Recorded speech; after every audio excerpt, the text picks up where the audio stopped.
14,000 ఎకరాలు ఇలా pharma industry కోసం కావచ్చు, అన్నిటి కోసం అని చెప్పేసి మచ్చర్ల కాడ సేకరించి ఉన్నారు. మీకు దమ్ము ధైర్యం ఉంటే అందులో పెట్టండి యువత కోసం, అంతే తప్ప గిరిజన భూములు లాక్కకూడదు అని చెప్పేసి నేను మనవి చేస్తున్నా. ఇవాళ ఏ పాలకులు ఏ ప్రభుత్వాలు కూడా గతంలో మా గిరిజనుల గురించి కానీ హరిజనుల గురించి కానీ ఎస్సీ ఎస్టీ బీసీ మైనార్టీ సమండ జాతుల గురించి ఏ పాలకులు ఏ ప్రభుత్వాలు ఆలోచించలే. కానీ మన ప్రియతమ నాయకులు కేసీఆర్ గారు బడుగు బలహీన వర్గాల ఆశాజ్యోతి మనసున్న మహారాజు బంగారు తెలంగాణ అభివృద్ధి ప్రదాత గౌరవశ్రీ కల్వకుంట్ల చంద్రశేఖరరావు గారి ఆశీస్సులతో ఇవాళ మానుకోట, గతంలో మానుకోట ఎట్లా ఉండే ఇవాళ నా మానుకోట ఎట్లా ఉంది మీరు చూస్తున్నారు. ఇవాళ ఈ సెంటర్ లైటింగ్లు చూసారా, వైండింగ్ అండ్ సెంటరింగ్ చూసారా, ఇవాళ మెడికల్ కాలేజ్ కానీ నర్సింగ్ కాలేజ్ కానీ ఇవాళ అండర్ బ్రిడ్జి వైండింగ్ కానీ ఇవాళ జేఎన్టీ ఇంజనీరింగ్ కాలేజ్ కానీ ఎస్సీ ఎస్టీ బీసీ మైనార్టీ సమండ జాతులకు రెసిడెన్షియల్ కాలేజ్ కానీ మల్యాలలో హార్టికల్చర్ డిగ్రీలు కావచ్చు. ఒక విద్యావంతుడిగా ఇవన్నీ తీసుకొచ్చింది వాస్తవం కాదా అని నేను మనవి చేస్తున్నా. దయచేసి ఆలోచన చేయాలి.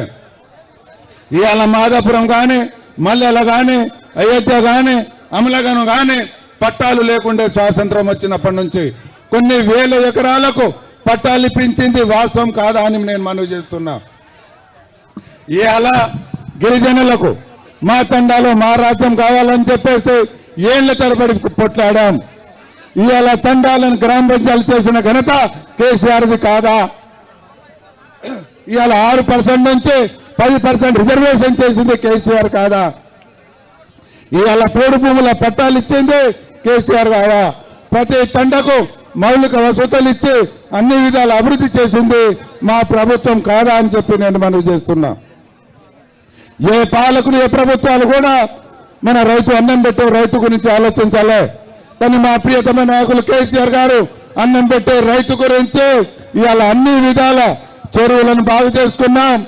ఇవాళ పంటకు ఇవాళ రైతు బంధు రైతు బీమా సాగునీరు తాగునీరు ఇచ్చిన ఏకైక నాయకుడు మా కేసీఆర్ కాదా అని చెప్పి నేను మనవి చేస్తున్నా. ఇవాళ ఇక్కడ వచ్చిన ప్రతి బిడ్డకు తెలుసు 10 సంవత్సరాలలో ఎంత అభివృద్ధి జరిగింది.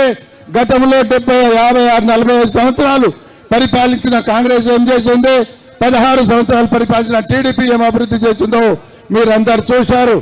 ఇవాళ 10 సంవత్సరమైన ఈ సంవత్సర కాలంలో కాంగ్రెస్ ప్రభుత్వం మాయ మాటలు గారడి మాటలు తప్ప ఏ అభివృద్ధి జరిగిందో మీరందరూ చూశారు.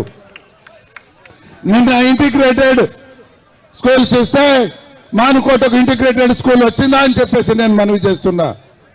ఇవాళ కేంద్ర విద్యాలయం తీసుకొచ్చాం, అన్ని తీసుకొచ్చాం. మీకు తెలుసు రాబోయే రోజులలో ఇంకా అన్ని విధాల మానుకోటను అభివృద్ధి చేస్తామని చెప్పి నేను మనవి చేస్తున్నా.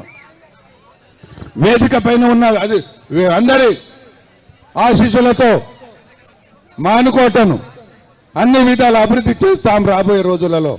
నేను ఒక మనవి చేస్తున్నా కాంగ్రెస్ ప్రభుత్వానికి, మీకు ఏ మాత్రం చింతశుద్ధి ఉంటే బేషరతుగా లగచెల్లలో ఉన్న మా గిరిజనులను విడుదల చేయాలి, వాళ్ళ భూములు వాళ్ళకు అప్పగించాలి, వాళ్ళ మీద పెట్టిన కేసులు ఎత్తివేయాలని చెప్పేసి నేను మనవి చేస్తున్నా. గిరిజన యువత తెలంగాణలో ఉన్న లంబాడి బిడ్డలు గిరిజన బిడ్డలు ఏకం కాండి పార్టీలకు అతీతంగా మతాలకు అతీతంగా ఏకమై వాళ్ళకి న్యాయం జరిగే వరకు పోరాడదామని చెప్పేసి నేను కోరుకుంటూ, కాంగ్రెస్ నాయకులారా ఖబర్దార్ జాగ్రత్తగా ఉండండి.